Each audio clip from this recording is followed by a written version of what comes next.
Evan Nixon is starting anew as a student at the Jour de Rêve Life Coaching Collective. While learning the tools he needs to help change the lives of others, Evan will discover what sparks his joy, reveals his bliss, and feels good deep down in his I thought we agreed I was not going to say that word. What? I'm sorry, if I don't say the word, then I'm going to be fired? Oh. Well, there's no need for any of that. Let's see. Kishkis. See, I can say it. Kishkis. Okay, I can't say it really fast like that, but I can say kishkis. I said it. I'll say it again.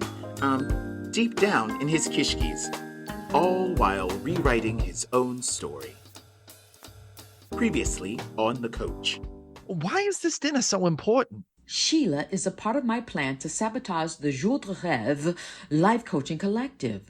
The more I sabotage, the more likely Evan will come to his senses and leave that damn place. So, you want to ruin your child's life? Doesn't every mother? Why are you such a bitch? Why aren't you more of a bitch? Evan, Devon 2 V's. I will not condone fighting in my house. I will, however, fully sanction a rap battle. Rap battle, rap battle, rap battle. You ready to eat this cheese? Is that some weird new expression? No, I have too much on my plate. Aren't you always telling your clients that they can't see the future, that they have to take risks, that they need to go with the flow? Yes, but this isn't. It's the exact same thing. The universe is presenting you with an opportunity to go outside of your comfort zone. If you decide not to go, then doesn't that mean... Everything I tell my clients is... Secure all valuables and please keep arms and legs inside the car at all times. Now, get ready to face your deepest fears. A lie! Elm Tree Singer Creative presents The Coach, Season 2, Chapter 4, Be Hungry.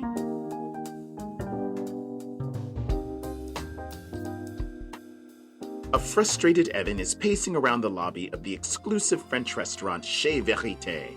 He's looking at a text from Ken. Hey, Evan, sorry I'm running a bit late. Be careful not to piss off the server Felix. He can be a bit of a... Oh, damn it! Watch where you're going. I always tell him he should pay attention to where he's going. Damn it! Watch where you're going. Excusez-moi, monsieur. Perhaps you should look up from your clearly outdated phone. I was standing here. Sorry, my boyfriend sent me a text telling me he's running late. By the by, I've heard I need to be on the lookout for this surly guy named Felix who works here. I bet he's a straight-up bitch. Oh, I am Felix. And yes, I am the, consider, straight-up bitch. I'm here for dinner. The reservation is under the name Ken Novak. Novak. Ah, here you are. Follow me. Are you taking me to... The worst table in the restaurant, oui. Merde. Evan is indeed seated at the worst table in the restaurant. Is everything to your satisfaction? No. Could I at least get a piece of bread? Oh, désolé, I'm sorry, but I think you are too plump to have the bread. Who are you to tell me I can't have bread? This is Chez Verite. If you don't want the truth, do not sit in the booth, eh? If you don't bring me some bread... François, the chubby black man whose boyfriend is standing him up wants some bread. But he is too plump. Je comprends, I know, but he insists. As if things couldn't get any worse, Evan's nemesis, Devon, 2 V's, and George Hamilton are being seated next to him. Well, dinner bell. If it isn't Evan Nixon. All alone. Devon, 2 V's. That's me. And look, I have on a stunning French pronunciation ensemble. And I'm here for a sumptuous feast and afterwards will enjoy 7.5 minutes of odd sex with George Hamilton. What's odd about me asking you to wear a tool belt? A basket of bread is dropped off at Devon and George's table. And now I have a hot, steaming loaf of bread.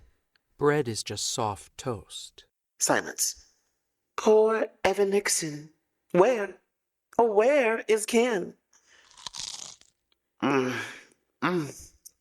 do believe this is the best bread I've ever eaten. This is the first bread I've ever eaten. What? You don't get a body like this from eating carbs. Who's texting me? Is that from Ken? Is he breaking up with you via text? That's how I do it. Devin, why do you find such pleasure in taunting me? Because I don't like you. Have I not made that clear?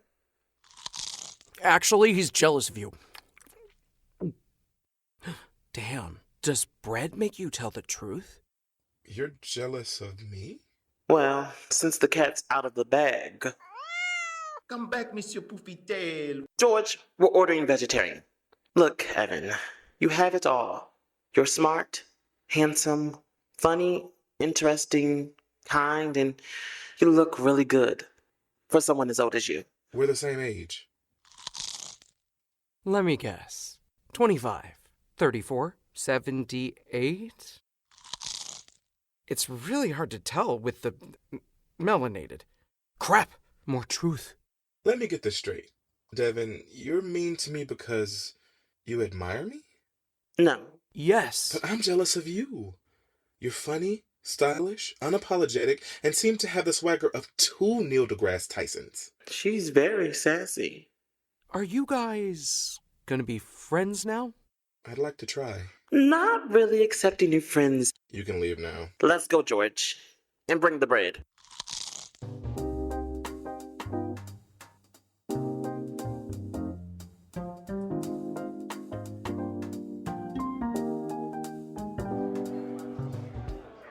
Welcome to the Help the Hungry Charity Eat-Off Contest being held in an undisclosed location in the Meatpacking District. I hope you brought your wallets, your appetite, and a heaping helping of hand sanitizer because this place is filthy. Thanks for inviting me, Carol. Although I'm a bit surprised that you're involved in charity work. I'm here for Dick. What? Richard Dick Leavenworth. He's the head organizer. Oh, because for a minute I thought you meant... I've been trying to get into his overstarched khakis for weeks. You disappoint me. Then I'm going to be on a roll because I just signed you up for the hot dog eating contest. And no pressure, but if you don't win, the Cypress Hill Community Center will lose its funding. And I won't get any dick. Truly disappoint me. Alana? Alana Hope? Well, it's been too long. You look, well, absolutely... Who is this dusty bitch? Sheila Middlebrook. Yes, Sheila Middlebrook of Sheila's Center for Life Excellence. I'm here for the Eat-Off contest. I'm representing Our Lady of Peace, Love, and Perpetual Tolerance, asterisk, unless you're queer, multiracial, a liberal, a skateboarder, bicyclist who doesn't obey traffic laws, an unlicensed body piercer, or a person who says accept when they mean accept. Sounds real tolerant. Alana here's also in the contest. And she's gonna win. You think you can compete with me? For real, who is this dusty bitch? I'm not stooping to your level, Sheila. Well, good luck. FYI, I've been working with a world-class competitive eating coach. Remember, if you want to show your love, cash is good, a card is better, but a blank check means that our executive director, Richard Leavenworth, can take that much needed vacation to Aruba. Just been informed that I was not supposed to say that last part, and that I've been fired. Be sure to donate. Alana takes a seat in front of a large pile of hot dogs. Alana, you just gotta get in there and eat them. Is this your idea of a pep talk? Why am I even doing this? Because I signed you up. Yes, but why am I not quitting? I told Sheila I wasn't going to stoop to her level. I'm going to withdraw from the contest. You could do that. Or you could show that skanky ho Sheila that Alana Hope is a badass who could be the love child of the bride from Kill Bill and Japanese competitive eater Takeru Kobayashi. Where was this pep talk a few minutes ago? Does that mean you're in? Let's do this. The competitive eating contest will get underway in 10 minutes. We're excited to announce that our surprise judge is reality TV star Lambshanks. That's a stupid name. What? The mic is still on? I'm fired again? Damn it.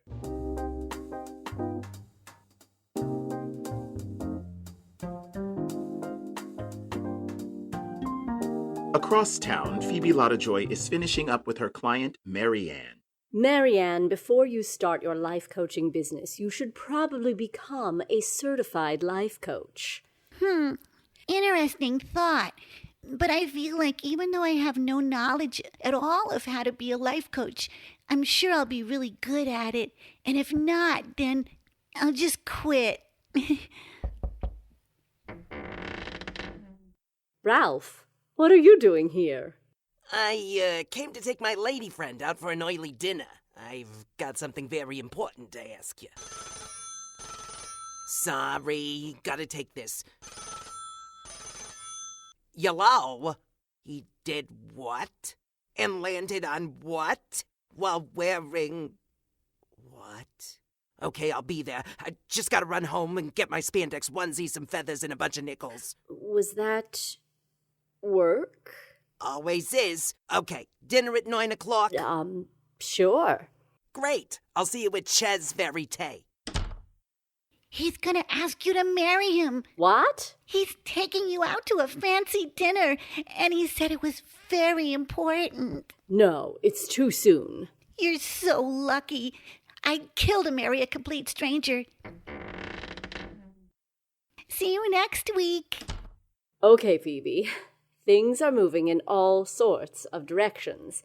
You're discovering new things about your clients. You've got a smart but oddball class at Jour de Rêve, and now you're dating a guy who works a lot and has an interesting take on sex. I am shifting, and I wouldn't change one thing about it. So why do I feel like I'm about to...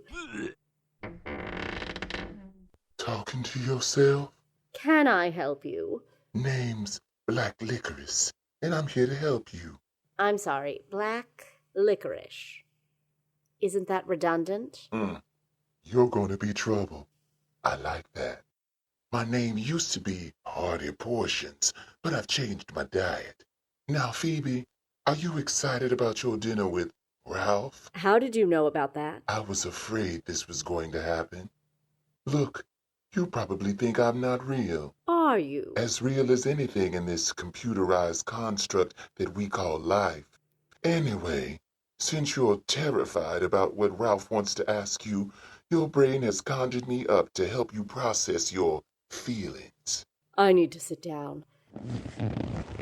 So you're not real, yet you're here to talk about my dating life. Think of me as, your relationship life coach. Now let's talk about Nancy. What about her? You dated her for 3 months. Then, after setting up a weekend getaway, you left her at the train station holding her baggage and a beautifully handwritten Dear Nancy letter. Good penmanship is a lost art. And then there's Barbara.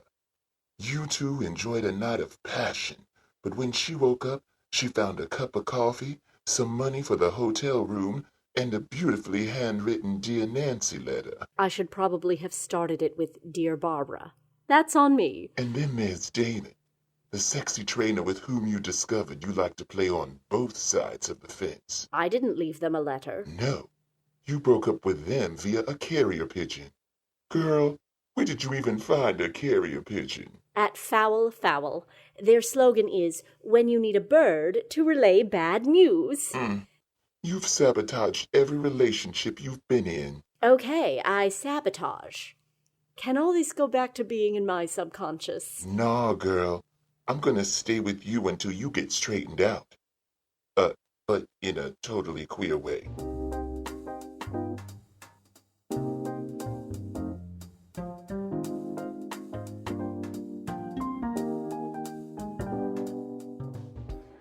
We're back at the Help the Hungry Eat Off competition. Alana, Sheila, and 3 other contestants are seated behind a long table. In front of them are a huge plate of hot dogs.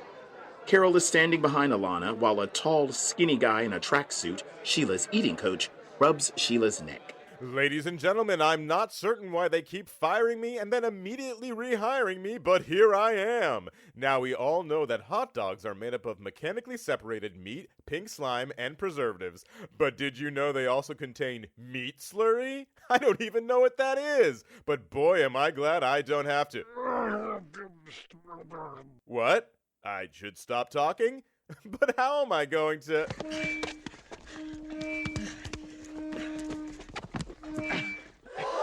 His little speech isn't going to deter me, but I'll understand if you want to walk away, Alana. Isn't that right, Mr. Eating Coach? My client is going to swallow way more meat than you. Well, Alana's got a deep throat.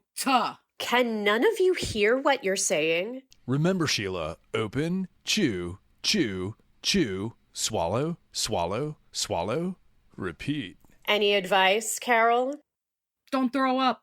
I bet you won't even make it past 5 hot dogs. Wanna make a wager? There's no gambling in competitive eating. Butt out, tracksuit. Fine, but if I win, she gives me all of her current life coaching clients, including Evan Nixon. Why do you want Evan? Are you in or are you out? We're in. Side bet, tracksuit. What do you have to wager? This body yada yada. So, if I lose, I have to sleep with you? Yup. What do I get if I win? This body yada yada. Are we ready to see our contestants eat some meat? On your mark, get set, eat! It looks like Alana Hope and Sheila Middlebrook are off to a strong start. Unfortunately, contestant number 1, Lyle Littlemouth, can't seem to get even one hot dog down his gullet. They go in, but they come right back out. Oh, and contestant number 5, Harold Hollowbottom, just passed out. Can someone clear him? Go, Alana, go! Sheila, if you don't want an upset stomach to encroach, continue listening to your eating coach. Foul! He's using a rhyme! Oh, and there goes contestant number 3, Norina Nocteborgen. We're now down to 2 contestants, Alana Hope and Sheila Middlebrook. Remember, each contestant can take a 5-second breather, but if they don't start eating again, they're out. I can't. You never stood a chance. I had this competition in the bag long before you signed up. Carol suspects Sheila's cheating, so I'm gonna go slink over to that eating coach and use my feminine wiles. Hey, tracksuit, what are you into? Missionary? Doggy style? Cirque du Soleil chicka wow wow! You should be paying attention to your friend. She's got a mouth all over it. Speaking of, it's been a long time. And you, tracksuit, you look good enough to eat. Alana, why don't you just give up? I'm not going to give you the satisfaction. I will not be defeated. I am woman, hear me roar!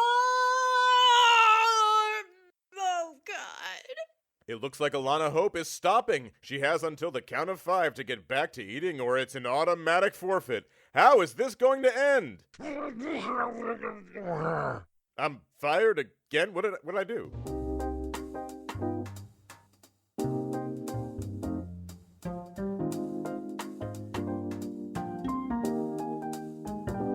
Back to Chez Verite. Evan is chewing his napkin when suddenly in rushes... I know I'm really late, but... I've been stared at, humiliated, denied bread. Evan, don't make a scene. A scene? A scene? You want a scene? If someone doesn't bring me a loaf of bread... Fine. They are your fat cells. Ken, I'm gonna take some bread and what little dignity I've left and go. Evan, wait. I'm done dealing with mean people, this place trying to tell me the truth, and with people who, like my dad, say they're gonna be there for me but then don't show up. Evan, don't make this into something... I'll make it into anything I like.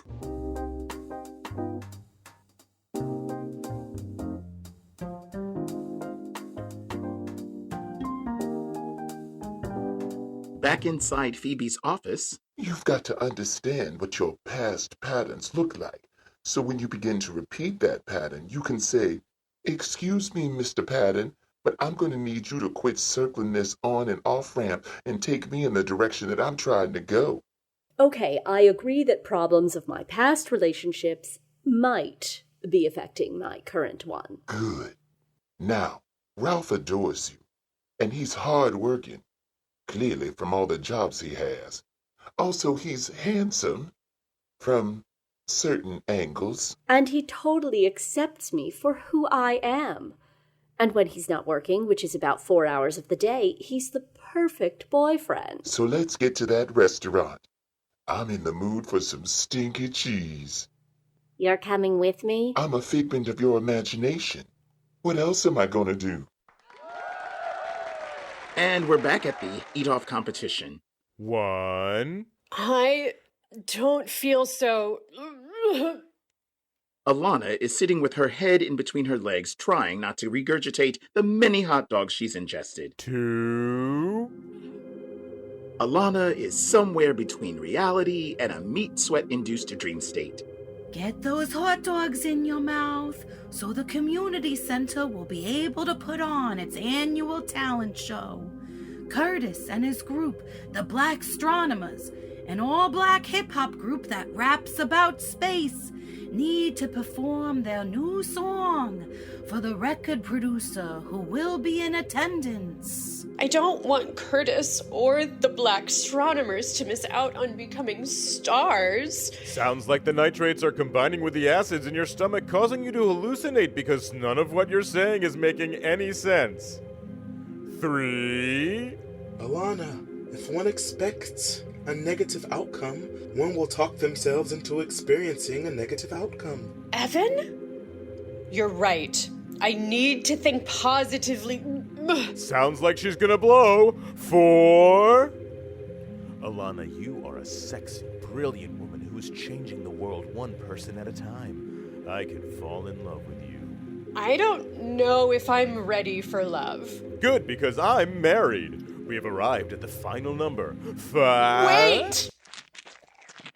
Wow, Alana Hope is now shoving 2 hot dogs into her mouth. I haven't seen a comeback like that since I threw that boomerang.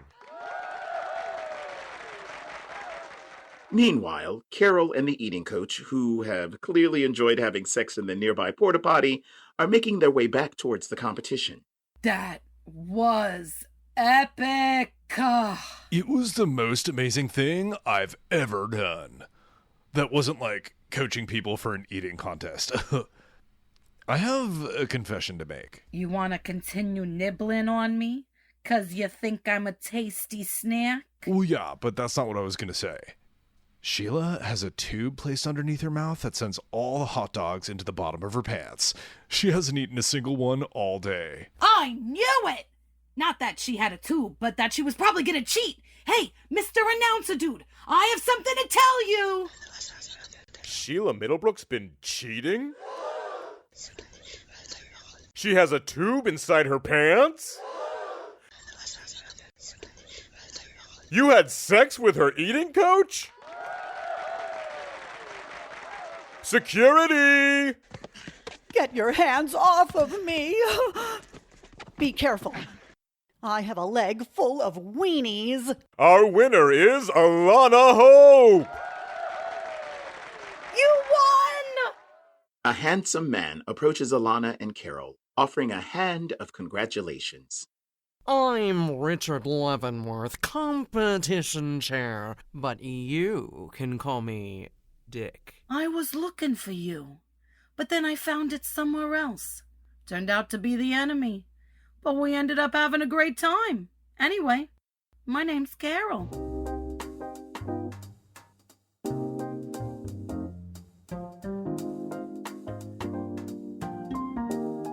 Outside of Chez Verite, Evan is sitting on the curb eating his bread when from around a corner... okay, you know what? I just give up. I'd rather say kishkis. Evan, what are you doing here? Living my best life. Okay. What are you doing here? Trying not to get married. Okay. Phoebe scans the restaurant. She sees Ralph. Now, just go over there and keep sampling this lovely life you've been creating with him. But I... Go!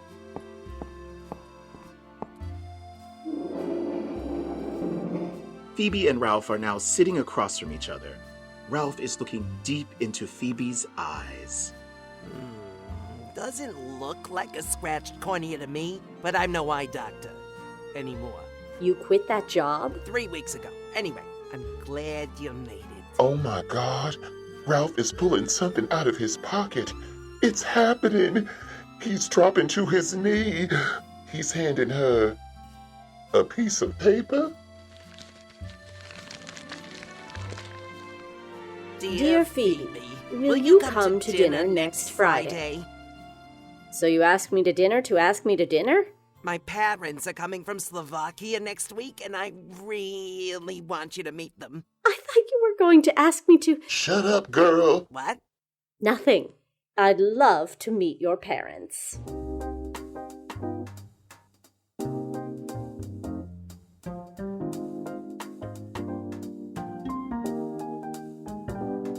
Evan and Alana are now sitting out front of Chez Verite drinking seltzer. I feel like I have 14 gassy babies inside me. Me too. I ate a lot of bread. It's not a competition. Oh, wait, yes it is. And I won. So why are you just sitting out here? Ken was really late and no one would serve me bread, so in my fury, I threatened to burn the whole restaurant down. Sounds like a good jumping off point for our next session. And when Ken got there, we had a big fight and I ended things. Why do you think you subconsciously want to sabotage things with Ken? What? He abandoned me at the restaurant and I had no idea if Dad was ever going to come back. You heard all of that, right? I did. And I think I'm ready to delve into it. Good. Now, how does your father not being there for you make you feel... Just like that. This ends Season 2, Episode 4 of The Coach. Be Hungry. The Coach, Season 2, Chapter 4, Be Hungry, is written by Eric McKeever and stars Bernard Holcomb as Evan Nixon, Joni Brenningham as Phoebe Lovejoy, Adrian Danrich as Felicia Nixon, Stacey Dove as Alana Hope, Eric Gerson as Ken, the Mysterious Man, and the Announcer, Brandon Shaw McKnight as Devin 2 V's, Samus Haddad as Augustus and the Eating Coach, Hallie Gilbert as Carol, with Jenny Lee Mitchell as Sheila Middlebrook and Mary Ann, and Blake Friedman as Ralph, George Hamilton, Dick, and Felix. Oh, that's better. I'm glad to see him really doing multiple characters. I mean, I'm sorry. And Eric McKeever as the narrator and additional voices. The Coach is a production of Elm Tree Singer Creative. Elm Tree Singer Creative, where quirky art grows. Thank you so much for listening.